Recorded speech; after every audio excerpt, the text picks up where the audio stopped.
अस्सलामुअलैकुम रहमतुल्लाहि व बरकातुहू।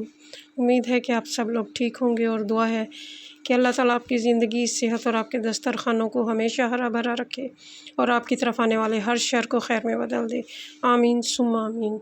आज की रेसिपी मेरी स्पेशल बच्चों के लिए है क्योंकि ये हैं वेफ़र्स रोल। बच्चों को हमने अक्सर मार्केट से वेफ़र्स रोल लेकर खाते हुए देखा है, तो मैंने सोचा चलो आज इसकी रेसिपी बना लेते हैं। तो क्रिस्पी क्रंची वेफ़र्स रोल घर में कैसे बनाते हैं, तो चलते हैं अपनी रेसिपी की तरफ। बिस्मिल्लाहिर्रहमानिर्रहीम। तो सबसे पहले मैंने लिया है मैदा मैंने यहाँ पे आधा कप लिया है और इसके साथ ही मैंने पिसी हुई चीनी 1/3 कप लिया है, यानी 3 हिस्से कर लिए हैं। कप के 1 हिस्सा ले लिया है और 2 हिस्से छोड़ देना है। तो हाफ़ टी स्पून मैंने इसमें बेकिंग पाउडर डाला है और 1 चुटकी मैंने मीठे को बैलेंस करने के लिए इसमें नमक का डाल दिया है। और अब मैं इसको छान लूँगी क्योंकि मैंने चीनी को ग्राइंडर में पीसा था, तो इसलिए मोटी मोटी चीनी बाकी रह जाएगी, उसको हम निकाल देंगे। तो ये मैंने छान लिया है। अब ये देखें मोटी सी रह गई है, इसको मैं निकाल देती हूँ। अब मैंने इसमें 2 टेबल स्पून जो है वो कुकिंग ऑयल के डाल दिए हैं और अब मैं इसको थोड़ा सा मिक्स कर लूँगी और हमने इसका बैटर तैयार करना है। इसके लिए मैं दूध का इस्तेमाल करूँगी।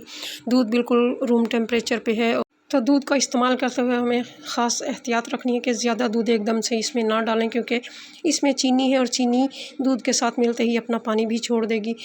इसलिए दूध को बहुत थोड़ा थोड़ा करके इस्तेमाल करना है कि बैटर हमारा जो है वो बहुत ज़्यादा पतला ना हो जाए। बिल्कुल इस तरह की कंसिस्टेंसी होनी चाहिए इसकी।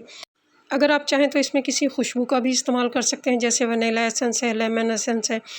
तो मैंने इसमें तो कोई खुशबू नहीं डाली, आप अगर चाहें तो डाल सकते हैं। अब इस बैटर में से 3 टेबल स्पून मैं अलग से निकालूँगी। तो अब मैं इसमें फ़ूड कलर डालूँगी। यहाँ पे मैंने पिंक फ़ूड कलर लिया है, ये 1 चुटकी से भी कम है। तो इसकी जगह आप कस्टर्ड पाउडर का भी इस्तेमाल कर सकते हैं। तो अब मैंने इसको मिक्स कर लिया। अगर आप चाहें तो इसको स्किप भी कर सकते हैं, आप सिंपल बना सकते हैं, लेकिन बच्चों को थोड़ी-सी खूबसूरती है जो है वो अट्रैक्ट करती है।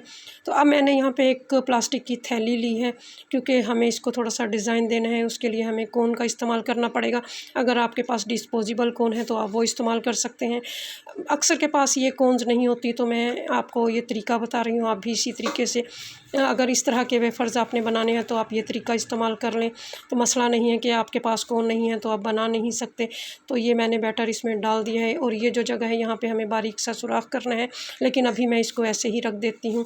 अब इसको फ्राई करने के लिए हमें एक पैन चाहिए, नॉन स्टिक। मैंने यहाँ पे पैन ले लिया है, इसको मैंने ग्रीस नहीं किया। और अगर आप सिल्वर का पैन ले रहे हैं तो उसको पहले आप ग्रीस कर लें और उसको फिर कपड़े से या टिश्यू पेपर से अच्छी तरह से साफ़ करके इस्तेमाल कर सकते हैं।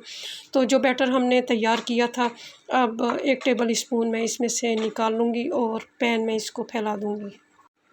और एक बात और मैं आपको बता देती हूँ कि पैन को मैंने चूल्हे पे अभी तक नहीं रखा है, ये सारा काम मैं चूल्हे से हट के कर रही हूँ। तो जो बैटर मैंने इसमें डाला है उसको मैंने चम्मच से इस तरह गोल गोल फैला दिया है और ये जो गैप आया है इसको मैं ब्रश की मदद से फिल कर दूँगी। इसको पूरा कवर कर देना है। और अब जो मैंने कोन काटी थी इसको मैं कैंची से बिल्कुल बारीक साइज़ में सुराख कर लूँगी और इसकी मदद से इसके ऊपर लाइनिंग करूँगी। जिस तरह मार्केट के वेफ़र्स के ऊपर लाइनिंग होती है, बिल्कुल इसी तरह से। अगर आप चाहें तो इसको स्किप भी कर सकते हैं, बिल्कुल सादा वेफ़र्स रोल तैयार कर सकते हैं। तो ये लाइनिंग भी मुकम्मल हो चुकी है। अब चलते हैं इसको पकाने की तरफ। तो चूल्हा मैंने बिल्कुल स्लो आंच पे जला लिया है। आंच इसको पकाने के लिए बिल्कुल स्लो चाहिए, बिल्कुल इस तरह की हल्की आंच पे हमें इसको पकाना है। 2 से 3 मिनट तक हम इसको पकाएंगे। ये जो आपको रोटी में से पैन का ब्लैक सा हिस्सा नज़र आ रहा है, जब ये पक जाएगी तो ये बिल्कुल कवर हो जाएगा, हमें पैन का हिस्सा नज़र नहीं आएगा। तो ये पक चुकी है और अब मैं स्पैचुला की मदद से इसके किनारे भी छुड़वा लूँगी और बड़ी एहतियात से हमें इसको पलटना है। अगर हमने थोड़ी सी भी सख्ती की तो ये जो रोटी है वो टूट जाएगी। पलटने के बाद 1 से 1.5 मिनट तक हम इसको इस साइड से भी पका लेंगे। तो जैसे ही ये इस साइड से पक जाएगी तो इसको हम फ़ौरन ही किचन शेड पे या किसी बड़ी ट्रे में इसको रख लें और किसी पेंसिल या पाइप की मदद से इसको रोल कर दें, जिस तरह मैं कर रही हूँ। ये काम हमें बड़ी जल्दी जल्दी करना है। अगर हमने थोड़ी सी भी ताख़ीर की तो ये फ़ोल्ड नहीं होगी, रोल नहीं होगी और टूट जाएगी। देखिए कितना अच्छा रोल तैयार हो चुका है। तो एक दफ़ा फिर से मैं आपको दिखा देती हूँ कि रोल मैंने कैसे तैयार किया है। लेकिन दूसरी दफ़ा रोल तैयार करने के लिए हमें पैन को मुकम्मल तौर पर ठंडा करना है। इसके बाद ही इसमें जो रोल का बैटर है वो डालकर इसको शेप देनी है। तो अगर आप ठंडा नहीं करेंगे तो ये सारा जो है ख़राब हो जाएगा। तो ठंडा करना इसको ज़रूरी है, या 2 पैन आप इस्तेमाल कर सकते हैं कि एक में बनाया और दूसरे को ठंडा कर लिया। इस तरह से मैंने भी 2 पैन इस्तेमाल किए थे, तब ये सारे वेफ़र्स रोल मैंने तैयार किए थे। तो आप भी इन छोटी-छोटी टिप्स और ट्रिक्स को फ़ॉलो करते हुए अपनी रेसिपी को बनाइए। इंशाल्लाह आपकी रेसिपी भी बहुत मज़े की और बहुत ज़बरदस्त बनेगी इंशाल्लाह। तो मैंने तमाम वेफ़र्स रोल तैयार कर लिए थे, बल्कि आधे तो इसमें से मेरे बच्चों ने खा लिए हैं। अब जो बचे हैं वो मैं आपको दिखा रही हूँ। माशाल्लाह बहुत ही क्रिस्पी वेफ़र्स रोल तैयार हुए थे।